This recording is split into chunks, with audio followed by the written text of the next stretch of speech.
40acres.com లో అయితే multiple projects ఉన్నాయి. సో అన్ని క్లాస్ పీపుల్ కి సెట్ అయ్యేటట్టు ఉన్నాయి. అన్ని సెగ్మెంట్స్ కూడా ఉన్నాయి. అన్ని సెగ్మెంట్స్ అంటే లైక్ ఇప్పుడు మీకు ఇల్లు దొరుకుతుంది, లేదా విల్లా అంటే మీ బడ్జెట్ మీద విల్లా దొరుకుతుంది, లేదా ఓన్లీ ల్యాండ్ ఇన్వెస్ట్మెంట్ చేయొచ్చు. ఎక్కువ బడ్జెట్ ఉంది, తక్కువ బడ్జెట్ డిటిసిపి ఉంది, ఇంకా తక్కువ బడ్జెట్లో ఫామ్ ల్యాండ్ ఉంది. ఈవెన్ డబ్బులు లేవంటే ఈఎంఐ కూడా ఉంది. డబ్బులు లేకపోతే సిబిల్ స్కోర్ పెట్టుకొని ఇచ్చేస్తారా?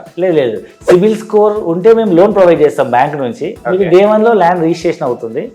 మీ ఈఎంఐ కట్టే లోపల ల్యాండ్ డబుల్ అవ్వచ్చు, ట్రిపుల్ అవ్వచ్చు, అదృష్టం బాగుంటే 5 to 10 times కూడా అవ్వచ్చు. అంటే డెవలప్ అవుతుంది, రాబోతుంది అని చెప్పేసి ఆకర్షించేసి చాలా మంది కూడా ఇన్వెస్ట్ చేసిన తర్వాత కొంతమంది ఏజెంట్స్ ద్వారా కూడా మోసపోతుంది. సో జనరల్గా ఏంటంటే రియల్ ఎస్టేట్లో రిజిస్ట్రేషన్ కాకపోతే మోసపోయినట్టు. రిజిస్ట్రేషన్ అయితే మోసం ఎక్కడ ఉండదు. రిజిస్ట్రేషన్ ఏజెంట్ ద్వారా మోసం అంటే ఏం జరగదు. ఎందుకంటే మీరు డబ్బులు ఏజెంట్లకు ఇవ్వరు కదా, మీరు డబ్బులు కంపెనీకి పేమెంట్ చేస్తారు, కంపెనీ రిసిప్ట్ తీసుకుంటారు.